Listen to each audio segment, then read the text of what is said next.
हमने शहर को दी एक नई पहचान, हम हैं सिंघानिया बिल्डकॉन।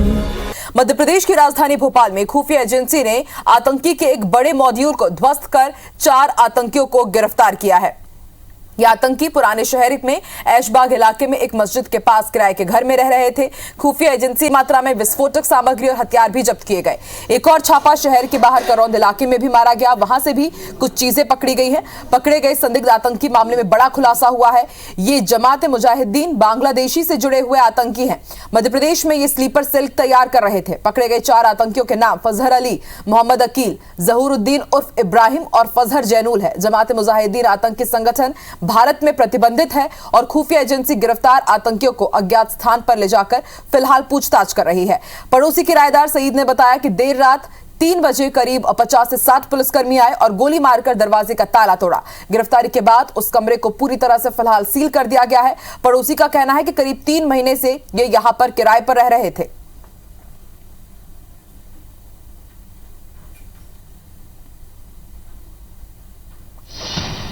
भोपाल में एटीएस को बड़ी कामयाबी हाथ लगी है और इस वक्त मैं आपको दिखाने जा रहा हूं कैसे एटीएस ने रात 3:50 पर दबिश दी है इस घर में।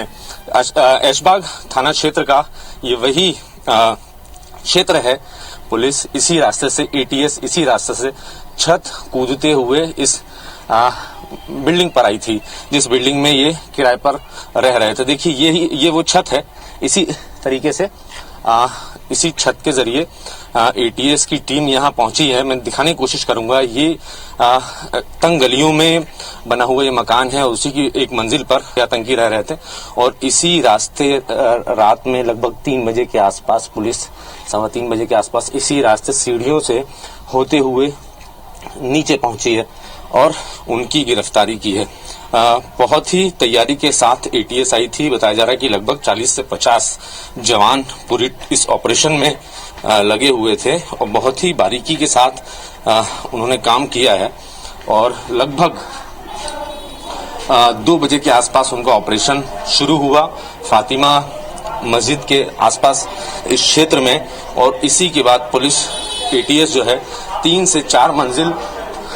से 4 बिल्डिंगों की छतों पर कूदते हुए यहाँ पहुंची। और देखिए इसको दरवाजे को तोड़ने की कोशिश भी रात में हुई है। हालांकि अंदर से बंद था, लेकिन बहुत ही आसानी से एटीएस इस दरवाजे को खोलकर यहाँ दाखिल हुई है। और ये वही मंजिल है आतंकी पिछले कई दिनों से रह रहे थे। ये खबर मिल रही है कि 2 से 2.5 महीने से यहाँ रह रहे थे। इसी दरवाजे को खोलकर एटीएस की टीम अंदर पहुंची है और उनको उम्मीद नहीं थी कि एटीएस नीचे के बजाय छत से आएगी। चूंकि नीचे जो शटर लगी हुई थी उस शटर में लॉक लगा हुआ था।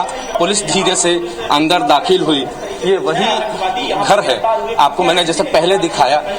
ये वो 2 कमरे हैं जहां ये आतंकी रह रहे थे। फिलहाल ये सील हैं और ये किचन है, यहाँ उनका खाना पकता था। तो पुलिस ने बहुत बारीकी से काम किया है। ऑपरेशन जो पुलिस का था रात 2 सवा 2 बजे से शुरू हुआ और 3:50 पर खत्म हुआ।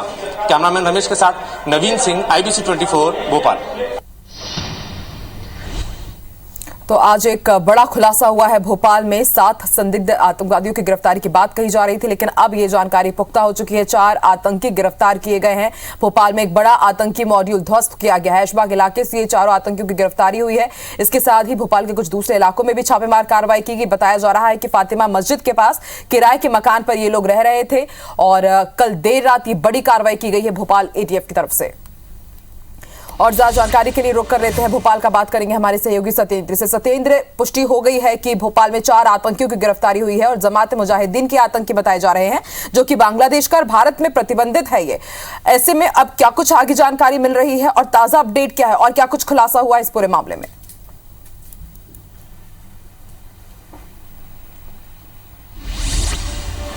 देखिए आकांक्षा, मध्य प्रदेश एटीएस ने एक बड़ा खुलासा करते हुए जो बांग्लादेश का जेएमबी जो जमाते मुजाहिदीन संगठन है जो प्रतिबंधित है, पिछले 5 साल से भारत में प्रतिबंधित है, उसके संदिग्ध 4 आतंकी जो हैं उनको गिरफ्तार किया है। ये आतंकी पिछले 2 महीने से भोपाल में डेरा जमाए हुए तो अपनी sleeper cell base sleeper cell यहाँ पर संगठित कर रहे थे। ये यहाँ मध्य प्रदेश के साथ दूसरे कौन से राज्य में या किस शहर में ये बम धमाके की घटना को अंजाम देते, ये अभी खुलासा नहीं हो सका है। फिलहाल जो एटीएस की जो टीम है या एटीएस के जो आला अफसर हैं वो इस मामले की तहकीकात में लगे हुए हैं।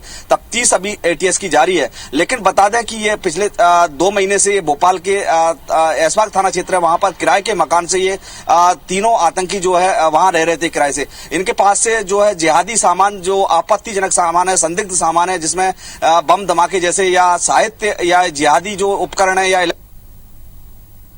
ऐसे कई उपकरण एटीएस ने बरामद किए हैं, जिनकी अभी पड़ताल कर रही है एटीएस। पूछताछ में और भी बड़े कई अहम खुलासे हो सकते हैं। जो एटीएस के डीआईजी हैं डॉक्टर आशीष, उनका दावा है कि इस मामले में और भी बड़े खुलासे होने की उम्मीद जताई जा रही है। उम्मीद है कि इसमें 6 लोगों की गिरफ्तारी हुई है, लेकिन एटीएस ने करीब अभी 4 लोगों की गिरफ्तारी अभी शो की है। फिलहाल जो 2 हैं, जो जिनमें से एक नाम मध्य प्रदेश के बिरसा जिले का नाम जो निकलकर सामने आ रहा है, जो करौंद इलाके में किराए से रहा था, उसकी भी गिरफ्तारी की गई है। लेकिन अभी एटीएस ने उस मामले में उनकी गिरफ्तारी शो नहीं की है। लेकिन डॉक्टर आशीष है, उनका कहना है कि अभी इस मामले में हमारी पड़ताल जारी है। एटीएस का जो गोपनीय स्थान है, वहां पर प्रोफेसर कॉलोनी में एटीएस का जो बंगला है, वहां पर अभी 4 आतंकियों से पूछताछ जारी है। अभी इस मामले में जो बताते हैं कि जो जमाते मुजाहिदीन जो संगठन है, ये साल 2005 में जो ये आरोपी ये संगठन जो है बम धमाके जो बांग्लादेश के जो बम धमाके थे, वहां पर ये करीब 300 छोटे और बड़े बम धमाके कर सके थे। और 2015 में इन्होंने एक पश्चिम बंगाल में बम धमाका किया था, जिसमें 2 लोगों की मौत हुई थी। साल 2018 में इस संगठन जमाते मुजाहिदीन संगठन साल 2018 में बोध गया में भी बम धमाके किए थे, उसमें भी इनका नाम आया था। पिछले 5 साल से ये संगठन जो बैन है, लेकिन ये मध्य प्रदेश के राजधानी भोपाल में ये कहां से बैठकर ये स्लीपर सेल जो बना रहे थे, इसका ये अंदाजा नहीं लगाया जा सकता। बता दें कि मध्य प्रदेश एक ऐसा शहर है जहां पर राजधानी भोपाल, जहां पर कई आतंकी आते हैं, कई आतंकी जहां से पनाह लेते हैं, लेकिन पुलिस को भनक नहीं लग पाती। सवाल सबसे बड़ा ये है, जब एटीएस या फिर इंटेलिजेंस या एएनआई या आईबी कोई बड़ी एजेंसी जब काम करती तब उस चीज का खुलासा होता है। इससे पहले भी सिमी के कई स्लीपर सेल बिल्कुल सत्येंद्र, कई बड़े सवाल और कई बड़े ऐसे पेंच अब भी हैं जो अनसुलझे हैं। देखने वाली बात होगी, वक्त बीतता जाएगा और उसके बाद क्या कुछ खुलासे होते हैं। और बड़ा सवाल यही है कि आखिर ये आतंकी जो यहाँ पर पनाह लेकर के बैठे हुए थे, उनकी मंशा क्या थी, क्या वो साजिश रच रहे थे। शुक्रिया पूरी जानकारी के लिए सत्येंद्र आपका।